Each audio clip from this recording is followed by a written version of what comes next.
Hey everybody, it's Rizzo. Today I'm going to do a little story time about domestic violence. Um, Honestly, I'm just going to just put it out there.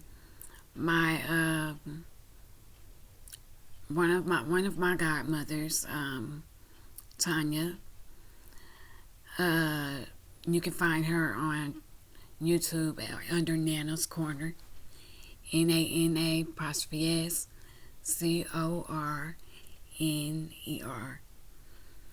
She has her own YouTube page. She does mukbangs and she has special guests and things like that. But my video is inspired by her because she's actually helped me through my domestic violence and things like that.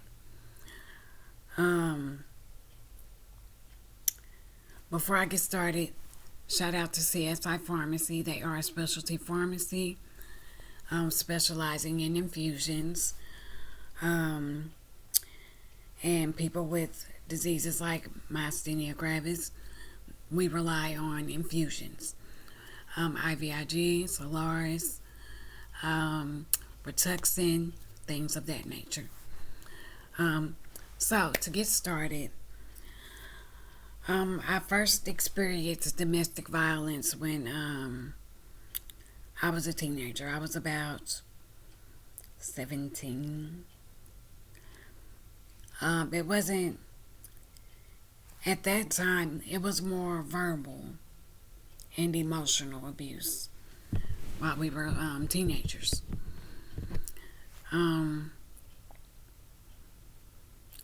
And it was more so that I would allow him to say the things that he did and treat me the way that he did, make me feel the way that he did,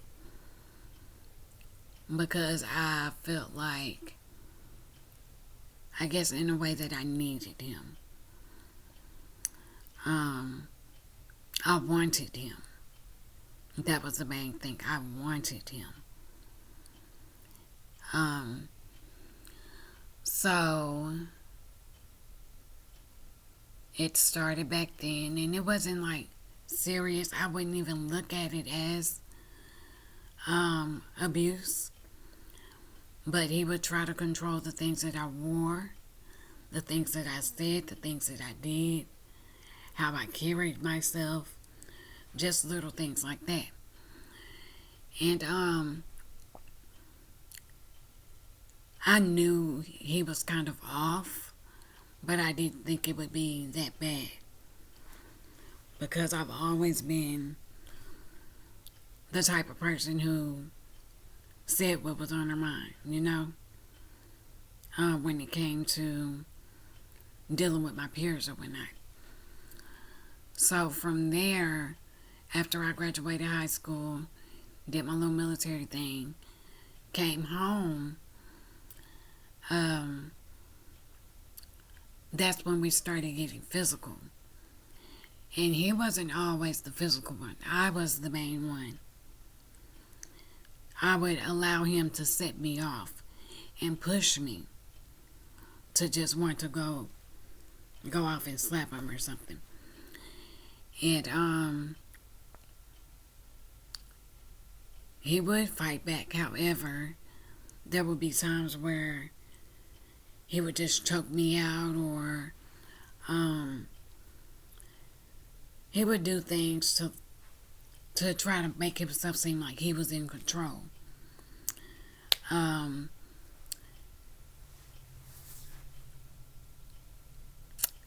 I'm just gonna talk about one of our incidents. We were in our apartment. I can't remember what the argument was about, but I remember being upstairs and I was laying down, and my god sister was at the house with us. And for some reason, he wanted me to get up and do something, and I wouldn't. I remember having a migraine. And before I knew it, I was leaned over our patio. Not patio. We had a townhome style apartment. And upstairs was kind of like a balcony. But it was still inside the apartment. And he had me leaned over with his hands around me. And I was screaming for my sister. And by the time she ran upstairs, she had to grab my legs to pull me back down because I was leaned that far over. And I will say that that time, I was not the person who provoked. And at that point is when I knew how serious it could be. And my heart is pounding just thinking about how close to death I could have been that night. And I still stayed.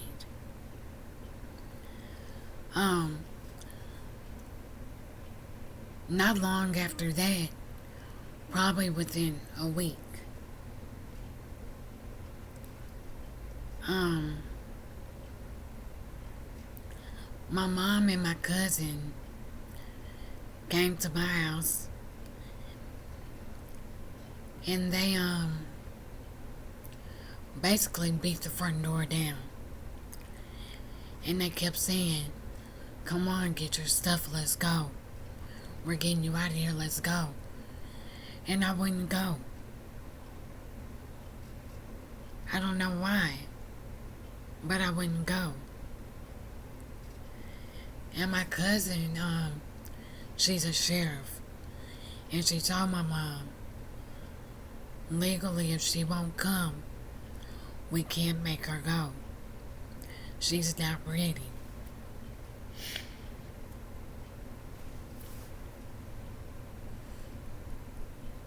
I don't know why I didn't go. I don't know why.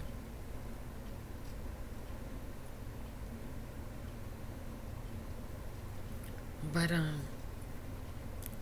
I still stayed.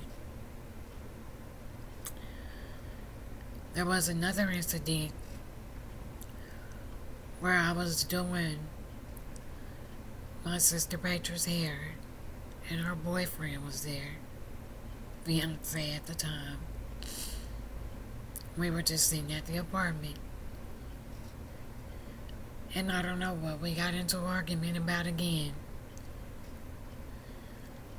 But that day, he took my ring. He literally snatched my ring off my finger. And, I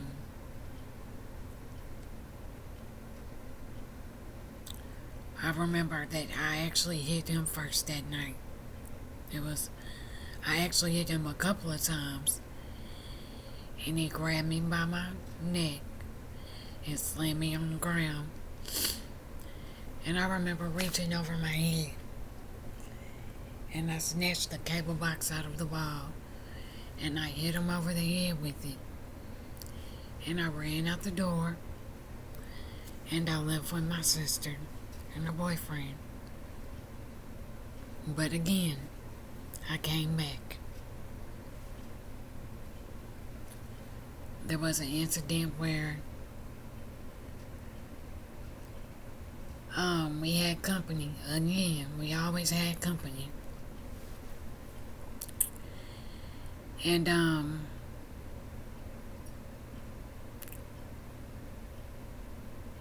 my dad was there.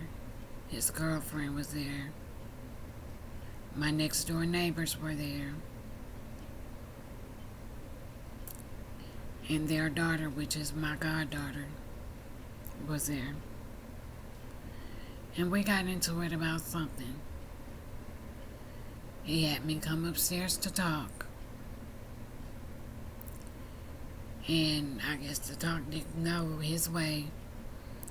And he was walking down the stairs. But he kept saying something. I guess it pissed me off. and I pushed the back of his head. But I did it multiple times. And finally, he, I guess, pushed my head back or something. But my ear had hit the rail of the stairs. And my ear started bleeding. So I started punching him. And he opened the door. And he picked me up, slammed me on the concrete. And I hit my head on the concrete. And then he locked the door.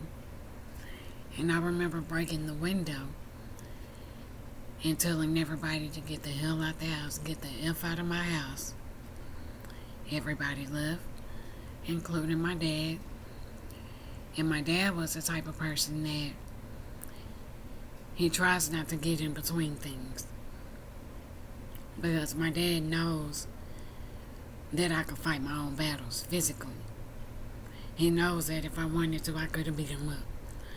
Because the guy, he really couldn't fight. He would only fight women. And even his history with relationships after me shows that he only fights women.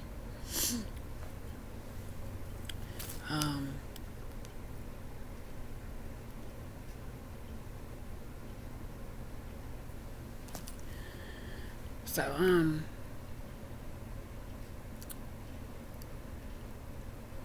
after that, I left that night. And, I left and he left. Neither one of us went back to our apartment for like 2 weeks. And we ended up moving into another apartment where things were...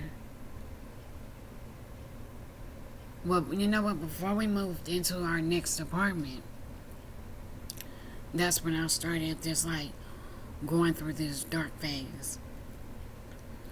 I got really depressed. I got dependent on alcohol. I don't even think I was 21 yet. No. I got real dependent on alcohol. I was going out every weekend, sometimes during the week. I just felt like I had to smoke weed. I had to drink. If there was pills, I was popping them. And I just felt like I had to have it. Because the way I was feeling emotionally and mentally, I could not handle it. I had to be numb just to get through the day. And even throughout those years, because all this happened over a course of years, I also suffered pregnancy loss a couple of times. And that just made it even worse. Because after each loss, what they don't tell you is you can also get postpartum depression after losing babies, whether it's miscarriage, late stage, you can still suffer postpartum. So I was going through that.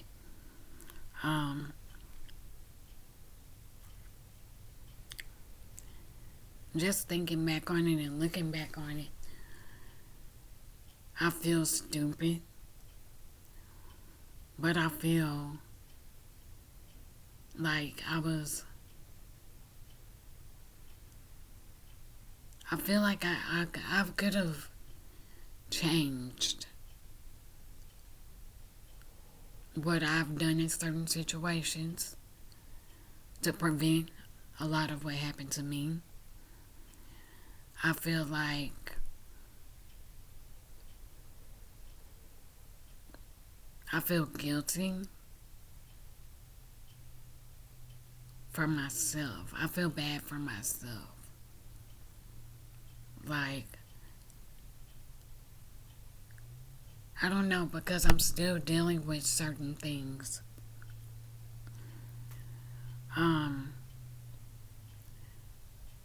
Like now, me and my husband, we can have arguments. And even though he's not abusive, inside, once a person gets once a person gets to a certain tone in their voice, I feel the inside of me like the fear or the anxiety. And that's why, and he hates when I do this, but I shut down and I won't say nothing. And he'd rather talk things out. But it's like, on the inside, I can't. And I guess that's part of where the PTSD comes in. But I'm just glad I made it out, even though I had to move 4 hours away just to make sure I was going to get out safely. And I thank my dad for that.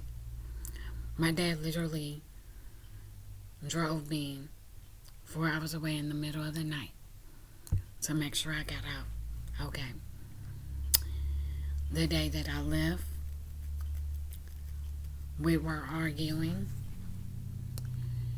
And this was at our new apartment.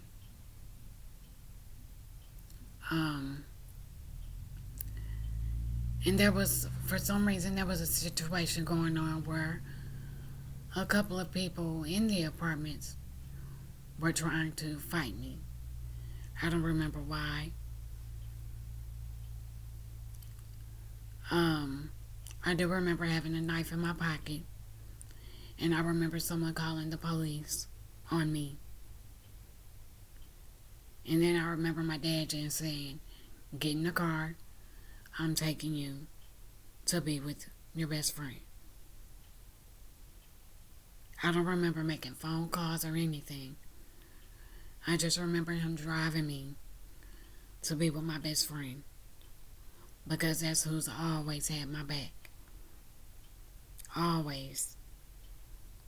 And I know to this day, if I called her right now, she'd be there.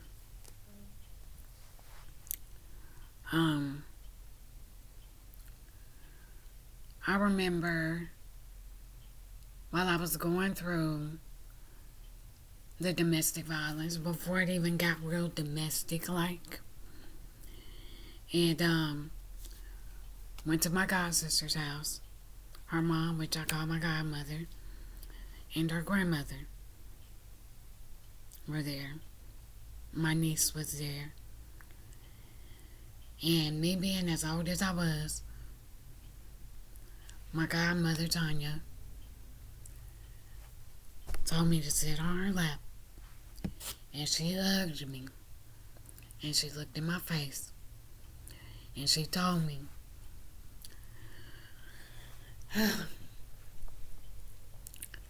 she said, "You don't look like you anymore." She said, "I see the darkness in your eyes. And it's not going to end well if you don't get out."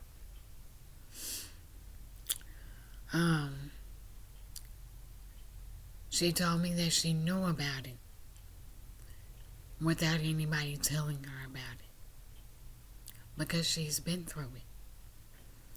She's been through it several times.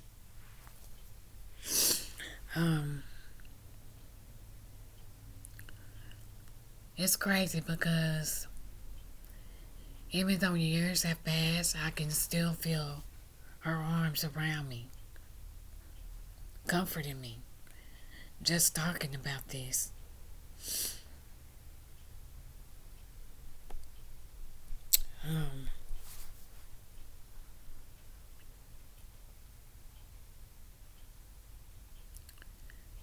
I haven't talked about this in so long. It's like bringing up so many different emotions.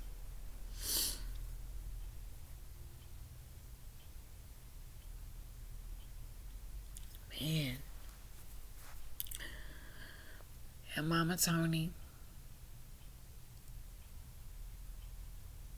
she's one of the reasons why I'm not afraid to speak about it. I've spoken about it, like, to other women just talking in general, but to go into deep detail about different encounters and instances, I've never done it. Um, Mama Tony has taught me different ways of how to get out without getting hurt. She's the one who taught me to keep grits on the stove. Yep, keep grits on the stove at all times, as long as I was gonna be in the house.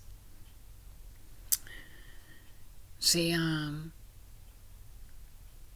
taught me to keep pepper spray on me, which I kept pepper spray for years. Even when I got married, I kept pepper spray and a little bitty knife on me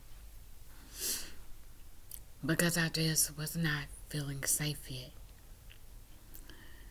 But my husband told me, as long as we're together, and even when we're not together, if we're not together, you will never have to carry this again. And he took it, and he threw it away, and I've never needed it ever since. But that's just kind of what was on my heart for the day.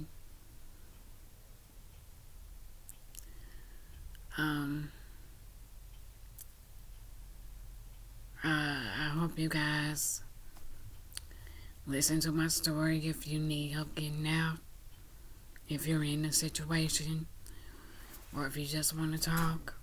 I'm here. I'll put all my contact information down below or whatever. Until next time, bye.